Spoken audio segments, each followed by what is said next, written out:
Pemirsa, bagaimana sebenarnya awal mula kebijakan kenaikan tarif PBB P2 hingga mencapai 250% tersebut? Kita sudah terhubung langsung dengan Bupati Pati, Bapak Sudewo. Halo, selamat sore Pak Sudewo, apa kabar? Kabar baik, Mbak. Baik, terima kasih Bapak meluangkan waktunya untuk bergabung bersama kami di Berita Satu Sore. Bapak, pada kesempatan ini kami ingin tanyakan mungkin kronologi singkat Bapak terkait dengan perhitungan kenaikan PBB P2 hingga 250% ini. Latar belakangnya seperti apa Pak? Hingga mencapai kesepakatan angkanya kenaikannya 250%. Karena kalau kami baca-baca dan kami dengar informasinya memang disebutkan sudah belasan tahun tidak pernah mengalami kenaikan. Tetapi 250 ini muncul dari mana Pak? Silakan. Begini ya, fiskal kabupaten itu sangat rendah. Pendapatan daerah kami terhadap APBD itu hanya sebesar 14%. Beban belanja pegawai hampir sampai 50%. Jadi kalau kita rinci belanja pegawai yang bisa digunakan untuk belanja modal, khususnya untuk infrastruktur jalan yang sangat mendesak dibutuhkan oleh masyarakat, itu hanya sedikit sekali. Itu yang pertama. Yang kedua, sudah belasan tahun itu tidak pernah dilakukan penyesuaian. Dan dalam proses kami mengambil keputusan ini, kami itu bermusyawarah dari bawah. Camat bersama kepala desa musyawarah dengan desa. Kemudian sampai lagi ke saya. Muncullah satu kesepakatan bahwa itu kenaikannya hampir sampai 250%.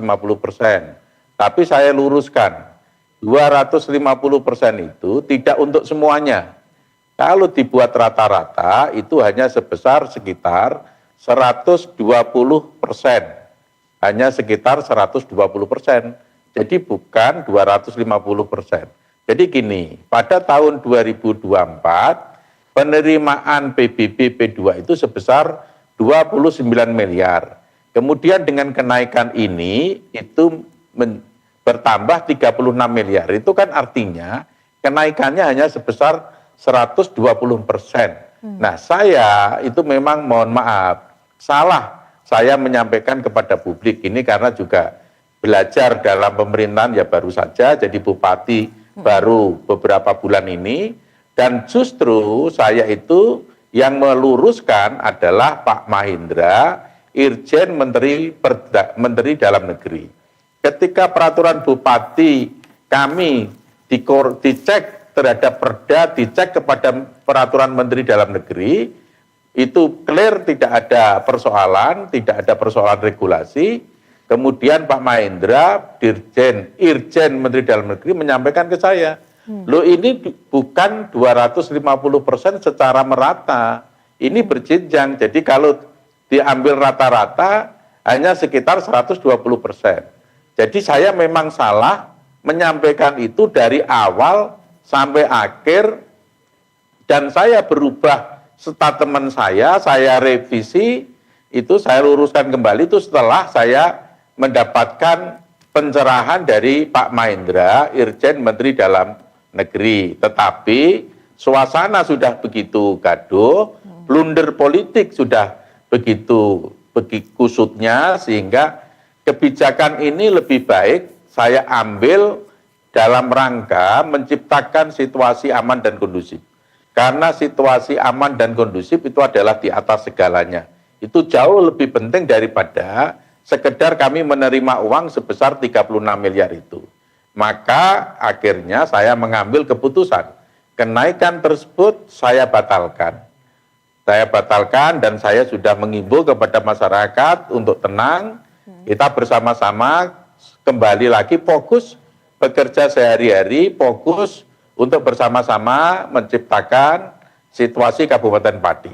Jadi itu, Mbak. Baik, berarti sudah dikoreksi ya Bapak ya, tidak 250% kenaikan dari PBB P2-nya, tetapi karena dari Irjen Kementerian Dalam Negeri sudah menyampaikan rata-rata itu 125% ya Pak ya. Nah, betul. Kemudian Bapak, kalau tidak salah kami menghimpun juga terkait dengan data-datanya, rapat ini dilakukan untuk penentuan kenaikan PBB P2 ini kan di bulan Mei ya Pak ya, koreksi jika salah, di bulan Mei 2025.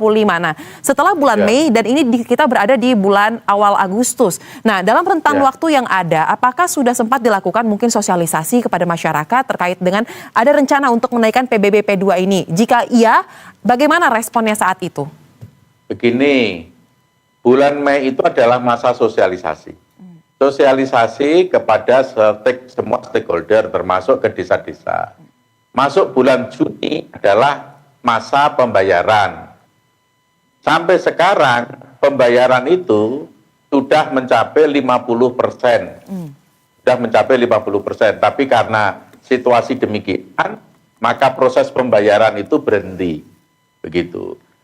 Baik. Jadi sosialisasi itu sudah kami lalui, proses pengambilan keputusan supaya kami ini betul-betul tidak kontraproduktif, menyerap aspirasi bawah itu kami lakukan. Tapi kan ya bisa dimaklumi Mbak, kan ya nggak mungkin terhadap semua elemen masyarakat, tidak mungkin semua warga itu kami bisa memberikan sosialisasi kepada mereka.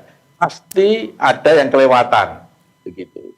Tapi secara prinsip proses kami mengambil keputusan yang bersifat publik ini sudah kami lalui.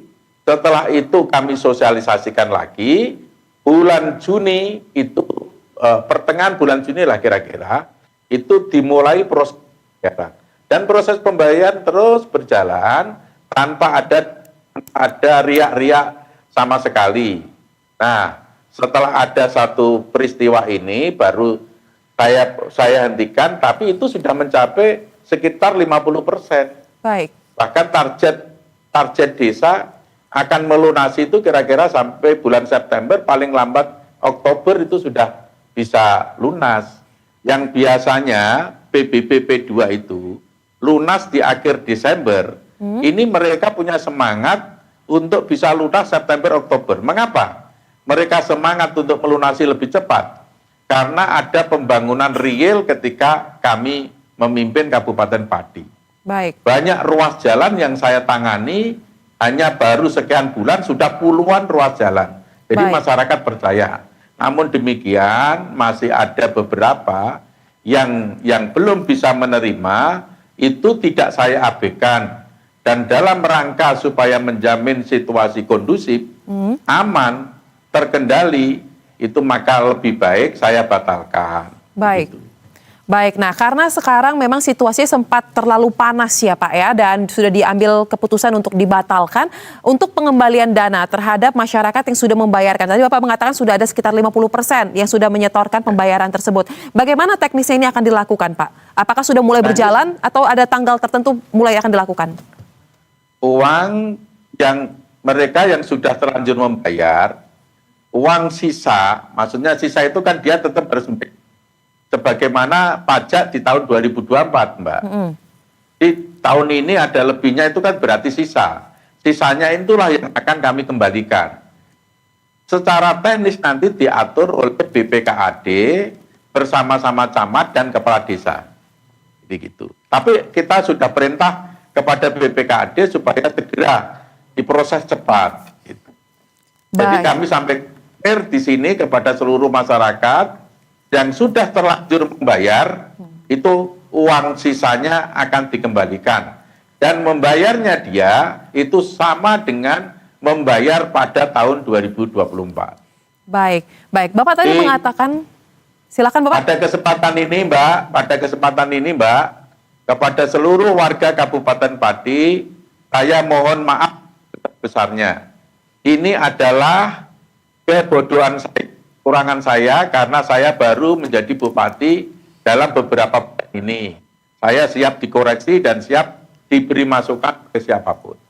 Baik, baik. Nah, kemudian Pak, kita masih membahas terkait dengan hal ini ya. Tentu saja karena sudah menjadi sorotan nasional juga, ada koordinasi yang dilakukan dengan Kementerian Dalam Negeri. Nah, pertanyaan saya Pak, mungkin Bapak juga sempat menyebut latar belakang menaikkan PBB P2 ini, itu karena memang kebutuhan belanja dari daerah dan dana fiskalnya memang rendah. Jadi perlu dilakukan adjust ya Pak, kurang lebih seperti itu. Nah, kira-kira langkah untuk melakukan mengulang lagi mungkin terkait dengan kapan akan dinaikkan, ini apakah sudah ditentukan? Mungkin di tahun depan dengan mekanisme yang lebih diperhatikan lagi atau seperti apa? Begini Mbak, sebelum keputusan ini diambil, itu kan ada proses yang namanya menetapkan peraturan bupati. Dan peraturan bupati itu rancangannya dikonsultasikan dengan pemerintah provinsi dan juga dengan Kanwil Hukum wilayah Jawa Tengah, namanya harmonisasi. Itu sudah kami dan setelah dari sana kembali ke sini kami tetapkan sebagai peraturan bupati. Dan dari sini berarti clear Perbup ini nggak melanggar Perda, juga nggak melanggar peraturan Menteri Dalam Negeri, Mbak. Baik, tetapi mungkin akan dicoba lagi ya Pak ya dengan koordinasi ataupun pembahasan yang lebih lengkap lagi terkait dengan kenaikan ini, karena mungkin kedepannya mungkin akan ada penyesuaian karena sudah beberapa belas tahun tidak ada kenaikan, seperti apa?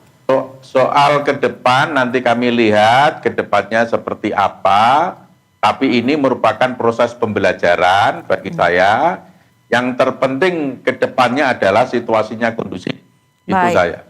Baik, nah terakhir Bapak, kita tahu bahwa meskipun sudah dibatalkan, Bapak juga sudah secara gentleman mengucapkan permintaan maaf, tetapi masyarakat akan tetap melakukan aksi di tanggal 13 Agustus 2025 atau Rabu pekan depan. Apa yang ingin Bapak sampaikan, merespon terkait dengan aksi yang akan dilakukan ini, silakan. Ya, bagi mereka yang masih akan turun ke jalan pada tanggal 13 Agustus, saya berharap supaya menjaga keamanan, ketertiban.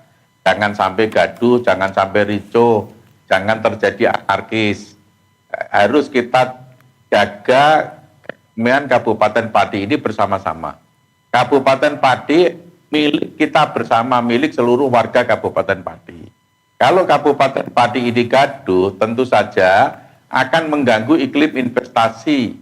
Sementara kami butuh lapangan pekerjaan. Maka saya berharap kepada semua elemen menahan diri, menjaga situasi yang aman untuk Kabupaten Pati. Kami nggak melarang, Mbak, kami nggak melarang. Tapi kan tuntutannya mereka untuk menurunkan PBB itu sudah saya penuhi, bahkan saya batalkan, Mbak. Baik, jadi diharapkan juga terkait dengan aksi bisa dilakukan dengan tetap menjaga kekondusivitasan yang ada di lokasi ya di wilayah Pati. Baik, terima kasih untuk waktu dan penjelasannya Bupati Pati Bapak Sudewo bersama kami di Berita Satu Sore. Salam sehat Bapak, selamat kembali beraktivitas. Terima kasih. Kita beralih